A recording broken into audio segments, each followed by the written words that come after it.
This is a Samsung Galaxy Z Fold 8 and it's an alternative successor to the Fold 7, which was my favorite phone of 2025. And honestly, this new shorter, wider form factor changes the experience more than I thought. These two foldables really do push you toward using each of them pretty differently. So let me go over all the ways the Fold 8 has been better than the Fold 7, some ways it's been kind of worse, and let you guys know which foldable form factor might be better for you. First off, I just gotta start out with how different they look and feel. The Fold 8 just has this really satisfying familiar look to it. It almost reminds me of a Sony Walkman or a Passport, something short, compact, and pocketable. It's just so much more recognizable as something you carry around every day compared to the Fold 7, which honestly kind of looks like a TV remote. And the weight difference here is actually pretty noticeable. The Fold 8 comes in at 201 grams, the Fold 7 was already super impressive at 215 grams, but the Fold 8 is now even lighter than the iPhone 17 Pro series and the S26 Ultra, and it's still crazy thin when closed. Now the Fold 8 actually does slip out of my hand a bit more often than the Fold 7. The Fold 7 is so narrow that your fingers just naturally wrap around it and lock in. The Fold 8 is wider, so it doesn't sit in your palm the same way, but it's also the kind of thing you just get more used to after spending more time with it, so I wouldn't make it a big reason to avoid it. The Fold 8's cover screen is a 5.5-inch display with an interesting new 16:10 aspect ratio, while the Fold 7's cover display is 6.5 inches at 21:9. So you're losing about an inch diagonally, but it just doesn't feel that way in person.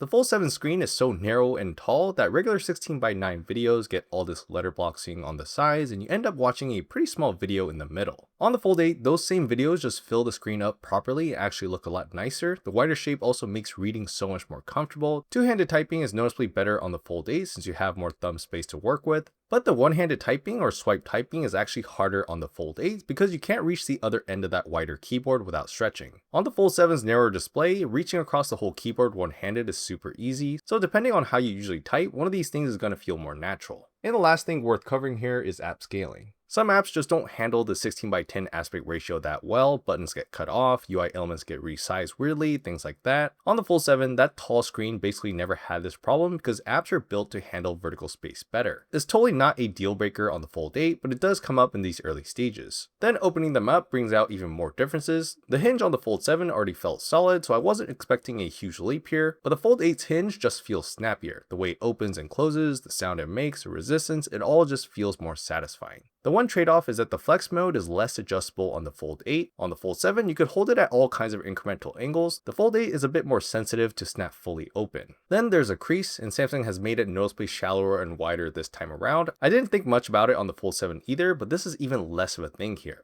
Also on the Fold 7, to get the largest viewing area, you have to rotate it sideways, and that puts the crease running horizontally right through the center of whatever you're watching. On the Fold 8, the wider display is already the default orientation when you open it, so you don't have to rotate anything and the crease runs vertically down the middle instead. So you just open it and you're watching on the biggest possible viewing area without much of a crease. The Fold 8 is also much better about light reflections for the inner display. With the anti-reflective coating, it's way more visible under the sun and light sources, so you can just see the display better. Combined with the crease being basically gone, blacks look blacker, contrast is better, color production looks nicer, the display on the inner display just looks better on the Fold 8 across the board. Split screen multitasking is also better on this wider inner display. When you put two apps side by side on the Fold 7, each panel ends up being this tall, narrow window, and the video always felt kind of cramped on one side. On the Fold 8, each panel gets a naturally proportioned window, so something like watching a YouTube video while checking another app on the right, I can actually see both properly. It's just a better ratio for the way I actually use split screen. The pop-up window multitasking is a different story though. Because the inner display has so much less vertical space, any app you open in pop-up view just launches in this squished flat shape. I kept having to resize and reposition pop-up windows constantly, so after a couple of days, I basically just stopped using them and just defaulted to split screen only. And that's the thing about the Fold 8's inner display, it really does nudge you into consuming content than anything else. The Fold 7's inner display is much better about seeing more types of content, especially when there's a keyboard on. Vertical reels and TikToks are much more natural without having to rotate, and the same goes for web browsing and reading. So yeah, I totally get now why Samsung advertised the taller Fold 8 Ultra as a productivity foldable, while the Fold 8 is more for entertainment. It actually does come out that way in actual experience. Now in terms of the speakers, the placement for them is identical. Both have their speaker grills sitting on the left side when you open them up, so the audio leans left for both, but the Fold 7 gets left and right stereo when you rotate it to the wider landscape orientation, while the Fold 8 actually gets real stereo in its taller portrait orientation. So technically, you're getting more immersive stereo audio when watching landscape videos on the Fold 7. Volume wise, they're pretty much equal, but I would say the Fold 8 is tuned much better. The treble is just crispier, the bass is tighter, and the whole thing sounds a lot more balanced and full. The Fold 7 does hit a little harder on the low end, but the Fold 8 cleans it up enough that it sounds noticeably richer. Moving over to the cameras, which is honestly the least exciting part about these two phones. So on paper, the Fold 7 has a slight edge with its main sensor. It's a little bigger and a little more capable than what's on the Fold 8, but the Fold 8 does have a higher end ultra-wide lens. But when you actually shoot in auto in normal daylight, the results are basically the same at any normal viewing distance. The Fold 8 comes out slightly sharper, the Fold 7 is tuned just a bit softer, but you really have to pixel peep to even see a difference here. In low light though, the Fold 7 is definitely better. No prize winning photos on either side, but that bigger main sensor pulls in more light, so you get a little less noise, and the Fold 7 just gets cleaner images in tougher situations. Now the Fold 8 is totally missing a telephoto lens that the Fold 7 does have, but the Fold 7's 3x telephoto lens is a tiny sensor. It never got upgraded over the years, and I never really cared for it much. So I did test the 10x zoom on both phones. The Fold 8 is using its main lens and the Fold 7 leaning on its telephoto lens, and the results are actually pretty close. Yeah, the Fold 7 is slightly better at 3x or more, but they both suck at longer ranges, so there's not really a winner here. The one thing the Fold 8 does add is a 24 megapixel mode, which is a nice extra, and the viewfinder is noticeably bigger on the cover display. But that's basically everything you need to know about these two cameras. For software, the Fold 8 ships with One UI 9, while the Fold 7 is still on One UI 8.5 right now. But day to day, these two phones feel basically identical. The one Fold 8 software feature that's actually worth mentioning though is a 3-app split screen. It's this 3-column vertical layout on the under display where you can run 3 apps side by side, and it's not coming to the Fold 7, and it's actually not even coming to the Fold 8 Ultra. It's kind of the one feature that's exclusive to this new base Fold 8 form factor. I personally don't use it much, but it's cool that it's there. The biggest thing that stood out for the software experience here has been the unoptimized apps. On the Fold 7 square-ish inner display, the apps that weren't built for foldables still look relatively okay since there was more vertical space to work with, so things didn't feel too stretched out horizontally. On the Fold 8 though, those apps look so much worse because they just stretch out even more horizontally across that wider display, so I've been either rotating to portrait or just nudging apps over to one side so I can read them more comfortably with one thumb.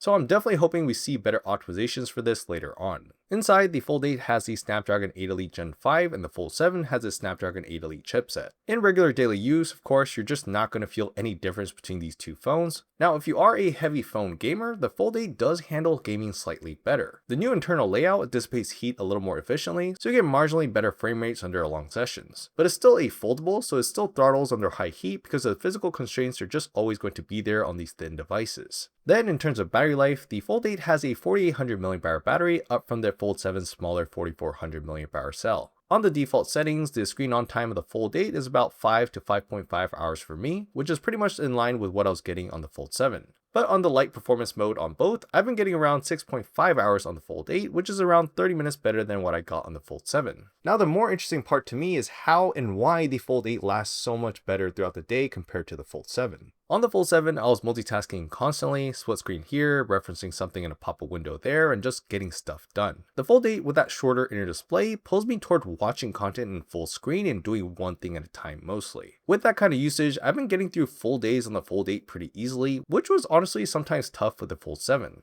Then for charging, the Fold 8 can get up to 45 watts of wired charging, while the Fold 7 can only get up to 25 watts. In actual charging times, the Fold 8 goes from 0 to 100 in about an hour and 15 minutes. The Fold 7 took me closer to an hour and 30. So all in all, you're saving about 10 to 15 minutes. That is an improvement, but it's not going to change your routine in any kind of way, so it is a win, just not a big one. Alright, so putting everything together, the Fold 7 is a vertical first foldable. If most of what you do on the inner display is typing, reading, pop-up multitasking, or scrolling through social media, the Fold 7's shape still serves that better. The Fold 8 is horizontal first, and if you're mostly watching videos and occasionally running split screen side by side, it totally wins for those use cases. So ultimately, from a design perspective, convenience for watching videos, and that new anti-reflective inner display, and also the better battery life, I do prefer the Fold 8 for my day-to-day right now, even though the Fold 7 is actually the more useful phone for me. Now, if the Fold 7 sounded better for what you do, getting one used or refurbished is going to be a really nice deal right now, especially with all the price increases. Or if you want something new, the Fold 8 Ultra would be the better way to go, since that's the same form factor as the 7 and it's also got the same quality of life hardware upgrades that the base Fold 8 received. Alright, so those are all my thoughts compared to these two phones. Let me know down in the comments which one you think is more useful for your day to day. If you like this video, please make sure to like it, and for more tech videos like this, consider subscribing to the channel. Thank you so much for watching, and I'll see you guys on the next one.